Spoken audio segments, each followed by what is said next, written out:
Tout ce qui est en haut est comme ce qui est en bas. Tu portes un pentagramme autour du cou. Tu t'isoles pour écrire des histoires d'horreur. Tu es un hérétique, un sataniste. Oui, et aussi des histoires de fantastique et de suspense. Mais c'est pas pour autant que je suis attiré par la philosophie sataniste, ni par beaucoup de mots en iste d'ailleurs. Je suis ni raciste, ni fasciste, ni communiste, ni bouddhiste, ni salafiste, ni un spécialiste d'ailleurs de l'ésotérisme, même si c'est un sujet qui m'intéresse beaucoup. Même si je porte un pentagramme symbolique, il a la pointe vers le haut. On sait que les satanistes, ils ont tendance à tout mettre la tête en bas, la croix en bas, pareil pour le pentagramme, ils lui mettent la tête en bas. C'est des sujets que j'ai un petit peu étudiés parce que ça me fascine, ça me questionne, et puis en même temps ça me sert pour écrire des histoires de fantastique et savoir de quoi je parle. Et du coup ça nous amène à nous poser la question du bien, du mal, de l'existence de Dieu, etc. Et c'est un sujet qui devient brûlant évidemment quand on commence à parler de ça. Les croyances ont souvent tendance à attiser les tensions entre les gens, mais j'aimerais quand même exposer mon point de vue sur la question. Et donc la notion de bien et de mal, pour moi, est une notion toute humaine, inventée par l'être humain, parce qu'à la base, dans l'univers, il n'existe pas de problème. En fait, chaque espèce s'occupe de son propre microcosme et crée ses propres problèmes, mais en réalité, les problèmes et questionnements de l'être humain n'existent pas dans l'univers s'il n'y a personne pour poser la question. Donc la notion de bien et de mal, elle est souvent subjective, même si dans la nature et dans l'univers, on observe qu'il y a toujours un positif, un négatif. C'est vrai que l'un ne va pas sans l'autre. On a l'impression que les choses vont souvent par deux. C'est pour ça que je ne crois pas en une divinité unique. Mais je crois quand même qu'il y a des énergies qui circulent et que nos pensées sont génératrices d'événements.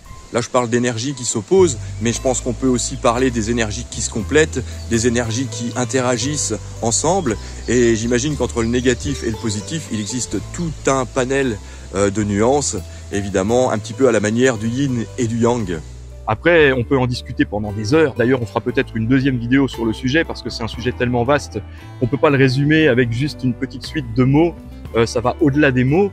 Mais pour moi, effectivement, il existe une dimension, je vais pas dire supérieure, une dimension différente, puisque nos sens sont calibrés finalement pour percevoir des ondes et des vibrations d'une certaine longueur de fréquence, mais il y a plein de trucs qui nous passent au-dessus de la tête qu'on réalise pas. En fait, il se passe plein de choses qu'on ne voit pas, que ce soit les gaz, que ce soit les ondes, que ce soit les molécules, ce qui se passe dans l'infiniment grand comme ce qui se passe dans l'infiniment petit. Et ça nous amène sur un autre sujet, qui est ce qu'on appelle la magie. Tout ce qui est en haut est comme ce qui est en bas. Je serais plus enclin à croire en la magie parce qu'à la base, c'est la croyance humaine la plus profondément enracinée. Je pense que beaucoup de superstitions viennent de là. Je pense que chaque être humain ressent en lui cette espèce de vibration et de se dire que effectivement le monde ne tourne pas autour de lui et ce n'est pas lui qui a créé le monde. Notre cerveau génère des questions et il répond à ces questions. Mais au-delà de ça, c'est pas lui qui a tout créé. Notre cerveau ne s'est pas créé tout seul. Notre cerveau ne s'est pas créé lui-même par hasard. Donc forcément, pour moi, il y a une force organisatrice de tout ça. Et c'est en ça que je crois. Et ça nous amène donc sur le sujet de la magie et des pensées, puisque les pensées sont des ondes et que je pense qu'elles influent sur la réalité. D'ailleurs, c'est très simple. Quand on imagine quelque chose, on est capable de le produire. Et je pense que la pensée elle-même peut produire des choses. Si on s'intéresse par exemple à la vulgarisation de la physique quantique, il y a à la base un élément qui est le quanta, on appelle ça le quanta, qui est en fait une onde. On s'est aperçu qu'elle était constituée d'ondes, mais qu'elle n'avait pas de forme définie tant qu'on ne l'avait pas mesurée. C'est-à-dire qu'en fait, l'observateur va influencer le quanta pour le transformer en une particule différente selon l'observateur. C'est quand même très fort.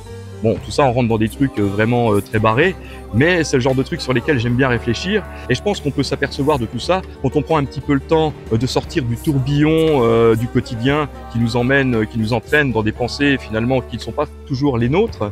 Et quand on s'arrête un petit peu et qu'on commence à réfléchir, à observer la nature, on peut se rendre compte que tout ça est un équilibre et qu'il ne peut pas être le fruit du hasard.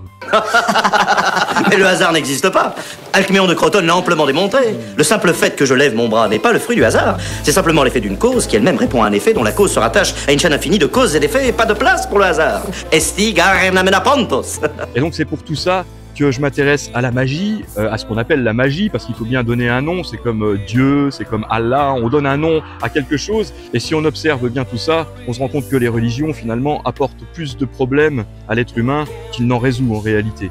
Certains en ont besoin parce que quelque part, comme je disais, on ressent quelque chose et on a besoin de le poser, et on a besoin de poser ça sur un support, on va se tourner vers une religion ou l'autre. Mais les religions nous affirment des choses déjà assez mirobolantes, et si on étudie un petit peu l'histoire des religions, du christianisme notamment, on s'aperçoit qu'ils se sont inspirés de tous les rituels magiques ancestraux pour se les approprier, pour faire des nouveaux adeptes.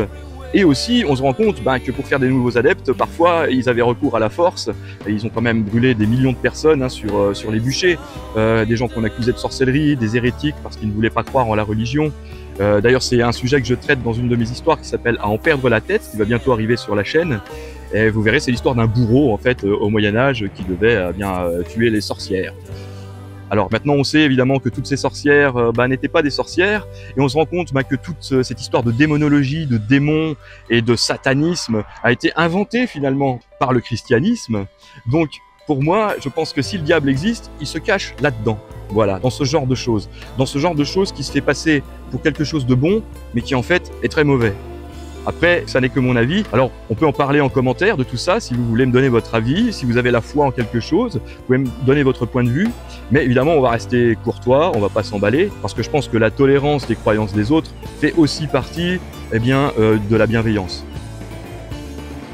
Et pour moi, c'est la base de tout. Pour que les humains puissent vivre en bonne harmonie, il faut de la bienveillance, il faut de la tolérance, mais il faut pas non plus tout tolérer.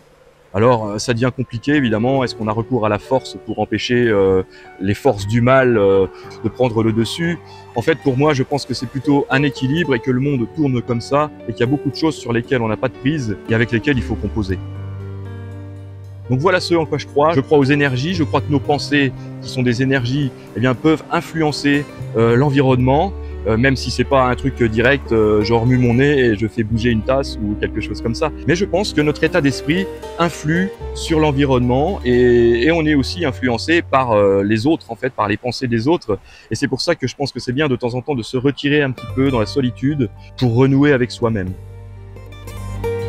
Voilà, je pense que la réponse, on la trouve en soi, en observant la nature, en se retirant parfois un petit peu du monde pour renouer avec soi-même.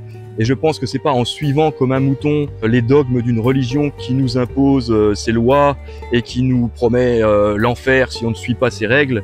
Non, je pense que si l'homme a la possibilité de se questionner et a le libre arbitre de le faire, c'est que la nature lui a permis de le faire. Et je pense que cet univers spirituel est en lien direct avec l'univers matériel qui nous entoure et qu'on perçoit. Et comme je vous le disais, on reviendra sûrement sur ce sujet, puisque je pense pas avoir fait le tour. D'ailleurs, je pense que même en toute une vie, on n'aura jamais fait le tour. Alors si vous aimez les sujets qui tournent autour de l'ésotérisme, si vous aimez les histoires un peu fantastiques, je vous invite à vous abonner sur la chaîne et à lâcher des pouces pour soutenir la chaîne et puis la mettre un petit peu en avant parce que dans tout ce bordel, en fait, c'est pas évident de faire connaître son travail. Donc je vous remercie d'ores et déjà pour vos likes, pour votre soutien et je vous dis à très bientôt sur la chaîne Sturpy Horror Stories.